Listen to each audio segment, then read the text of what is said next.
What's up, guys? Hope you're doing well. Today's video, I'll be doing something a little bit different. I'll be looking at the UFC's official pound-for-pound fighters rankings. I'll be saying which ones I agree with, who I disagree with, who'd I'd replace them with, and why. Without dragging things on too long, let's get into it.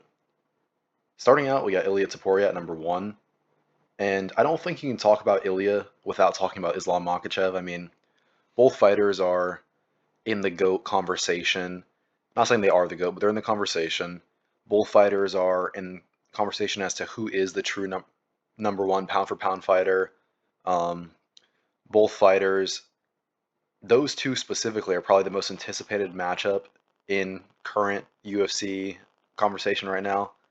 I will admit I am biased towards Islam as he's my favorite fighter. With that being said, I do think that Ilya is the pound for pound number 1 right now.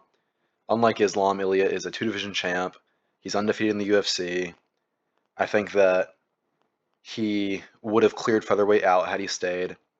I think only one person in lightweight gives him a real challenge, and that's Arman, due to his grappling. But Ilya, like him or hate him, he's top. He's the number 1 pound for pound fighter at the moment. Moving on to number 2 is Islam Makhachev, my favorite fighter. Islam is a beast. He's only lost once in the UFC, and that was, I don't want to say it was a fluke, but he didn't lose to anybody that's still doing anything. He didn't lose to anyone that went on to become a champ. It was kind of like a one and done thing. Islam beat Volkanovski, who was a former pound for pound number 1 fighter.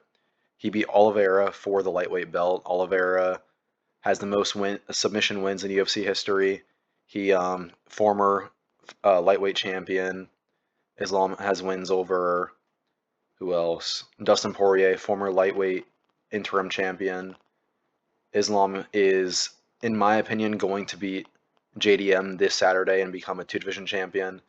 I think that he deserves to be number 2 in the pound for pound rankings. If he wins against JDM, he should reclaim the number 1 spot, in my opinion. I think that Ilya has a better resume on paper. Like I said, he's undefeated. He's a 2 division champ, but I think Islam's wins are more impressive. Both fighters fought Volkanovski. Both fighters fought Charles Oliveira. I think that Islam's second win over Volkanovski, the head kick, was more impressive than Ilya's knockout over Volk. I think that Ilya fought a slower, older version of Volkanovski who was coming off of a head kick. I know Volkanovski fought Islam the second time on a short notice, so his fight camp was a little shorter, but when you're in the game as long as Volk has been, that's no excuse to not dodge a head kick, I'd say. I think that Islam did beat a better version of Volkanovski than Ilya.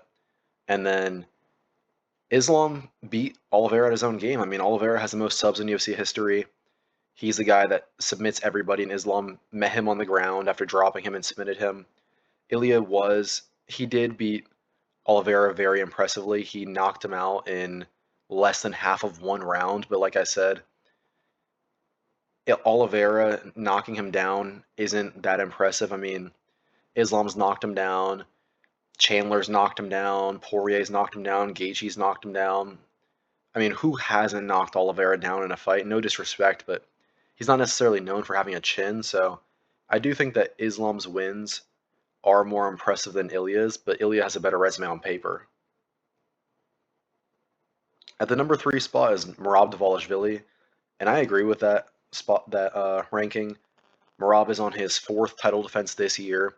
He has wins over former champion Sean O'Malley, beat him by submission and by decision. Dominated Sandhagen, beat Umar pretty decisively. 50-45 Peter Yan, former bantamweight champion. I think he'll beat Yan again. I think that Merab, he's definitely deserving of that number 3 spot, pound for pound. Great fighter. I think that he is the bantamweight GOAT, and he should be involved if he beats Yan in some GOAT conversations moving forward. Not necessarily that he is the GOAT, but he should be at least involved in the conversation. At number 4, this is where I start to disagree a little bit. We have Khamzat Chimaev. And now Khamzat has beat 3 former champions in Kamaru Usman at welterweight, Robert Whittaker at middleweight, which I think was his best win, and then now DDP at middleweight, but he's not active like Merab. He he hasn't done. He's undefeated. I'll give him that. He's beat 3 former champions. He's a dominant fighter. He goes out there, nobody can stop his wrestling. He does what he does, and everyone loves to see it. But I don't think that he should be a Pantoja, who Pantoja's lapping his division. I mean, he's 9-0 against top 10 fighters in his division. He's beat Royval 3 times, who is the number 2 fighter. He's beat not Van, sorry. He's beat Moreno twice. He's beat Kai Kara France twice, once in the UFC, once in Dana White's Contender Series. Pantoja's just a beast. He deserves to be above Khamzat Chimaev, in my opinion. Like I said, he's lapping his division. With the exception of Merab, I think no, I was gonna say I think he would not clear out bantamweight, but he'd put up a decent fight against a lot of these guys. I think he beats Sean O'Malley, even though O'Malley has beat him in training before. I think he could submit O'Malley. I don't know how he'd do against some of the other top fighters, but I definitely think Pantoja should be above Khamzat Chimaev. He's done more in his own division. Um, I think that he should be above him. At 6, we have Alex Pereira, another one I disagree with. Pereira's a 2 division champion. He has wins over 6 former champions, those being Ankalaev, Yuri Prohaska, Jamal Hill, Jan Blachowicz, and Ankalaev, Yuri, Hill, Blachowicz, Izzy Adesanya, and one more I'm blanking on right now, but he has wins over 6 former champs, 2 division champion, absolute beast. I mean, Pereira could move up to heavyweight. I don't think that he would beat Aspinall just because Aspinall has good wrestling and he's a black belt in jiu-jitsu, but Pereira could do some damage against a lot of guys in heavyweight. At 7, we have Volkanovski.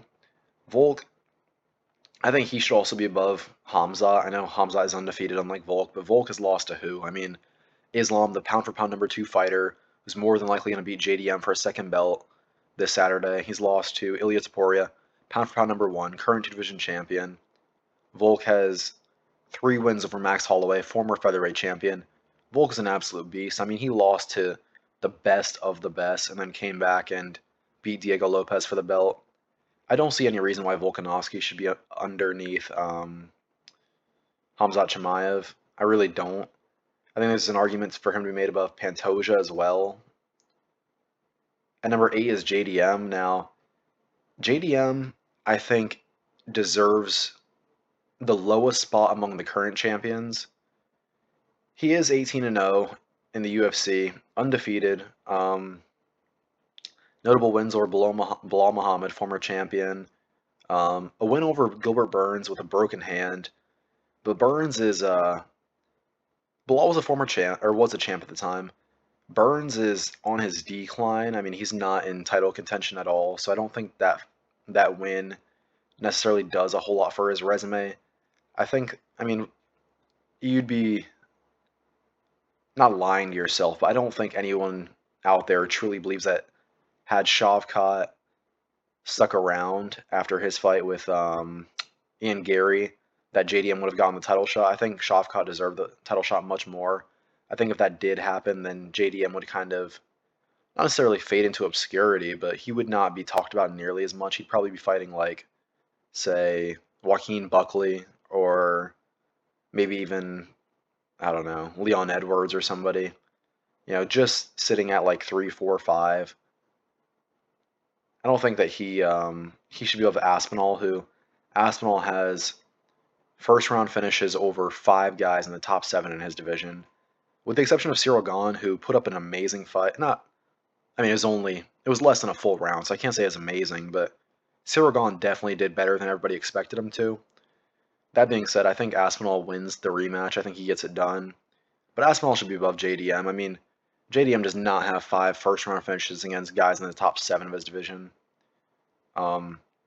Aspinall, being in heavyweight, there's no way he can move up and test his skills pound for pound against anybody, but he has a tighter lock on his division than I would say JDM does, so he should be above him at least. At 10, we have DDP, which I find really weird. I mean, 1 through 8, you have all of the, or sorry, 1 through 9, you have all of the current champions as well as Islam Makhachev, who vacated the lightweight belt. So DDP is the first non-champion or champ to vacate on the list. And I think there are plenty of guys, former champs, number one contenders that are above DDP. I think Max Holloway should be above DDP. DDP has win over Izzy Adesanya, former champ. He's got a win, 2 wins over Sean Strickland, former champ, but I don't think Sean should have been a champion in the first place. I really don't think that, you know, either of those Sean Strickland wins will do much in terms of legacy for him in a few years. I think Sean will kind of fade into obscurity over the next year or two. Got dominated by Hamzat, but that's to be expected. I mean, everybody does, so nothing against him for that. Max Holloway, on the other hand, former featherweight champion, moved up to lightweight. He's got a win over Dustin Poirier, former interim champion, who's fought for the belt 3 times. A dominant win over Justin Gaethje, who is a not former, but he's a title contender. He fought Khabib for the belt. Justin Gaethje, Dustin Poirier, those are good wins at lightweight. Has a great resume at featherweight. Has only lost to Volkanovski, who was the former pound for pound number 1, and Ilia Topuria, who is the current pound for pound number 1. So I definitely think Holloway should be above DDP. I don't think that there's an argument for DDP to be above many of the guys on this list. At 12, you got Magomed Ankalaev. Ankalaev's another weird one. I mean, another former champ. All these guys, 10 through 15, with the exception of Armin, are former champions. Ankalaev, he's interesting. He's got a draw and a no contest on his record. Went the distance with Pereira, which is very impressive. Not many people can go the distance with Pereira, so you have to give him props for that.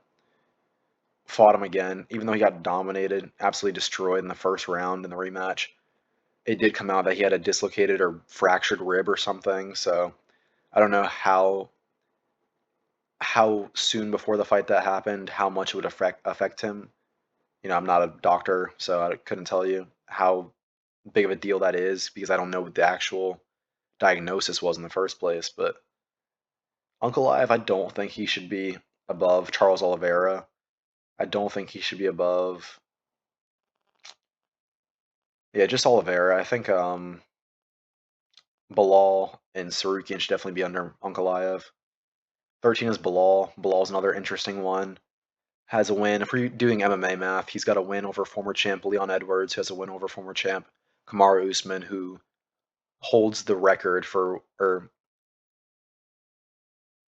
so Bilal, he has a good resume on paper, but he should not be above Oliveira. He should not be above. Armin is an interesting one. Armin is the number 1 contender in lightweight. He has lost to Islam via decision, which aged well, I'd say. He's also lost to Gamrot, lost to lost to Gamrot. This is another interesting one. It would have been nice to see him fight against Islam in January. That would have cleared things up a bit. Right now, he's got a controversial win over Oliveira, split decision win, so it's another interesting one.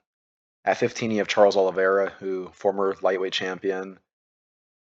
His record isn't great, but he's beat a lot of top guys. His notable losses are to the best of the best. I mean, Ilya, Holloway, Islam, of course. He's beat some good names, Poirier, Chandler, who, Chandler's not necessarily the best, but he did fight for the belt, so he's definitely in the conversation. Poirier, Chandler, who else? Gamrot, Gaethje. I don't see why. Man, this is tough. I think that DDP should move down. Holloway should be above him. Holloway is definitely above Oliveira. He's beat him before. He is dominating in lightweight so far. He's also a former featherweight champion. Ankalaev's a former champ, but I don't think he'd go up to heavyweight and do numbers. Um, Bilal, I think Bilal will lose to Shavkat. I mean, he's expected to lose to Ian Gary this, November, late November, November 22nd. That's another interesting one to have him on this list. He just got dominated by JDM, and now he's expected to lose to Ian Gary, and yet he's at 13. Armin at 14, I get. He's probably the only person in lightweight who I see beating Ilya, so he can stay. Oliveira, I would love to put Oliveira above at least Armin, if not Armin and Bilal, but Armin did beat Oliveira, and he has a better record. I think he also, we've seen Oliveira versus Ilya. I think Armin is a closer matchup, so another weird one where I want to put Oliveira over Armin, but it just doesn't make sense.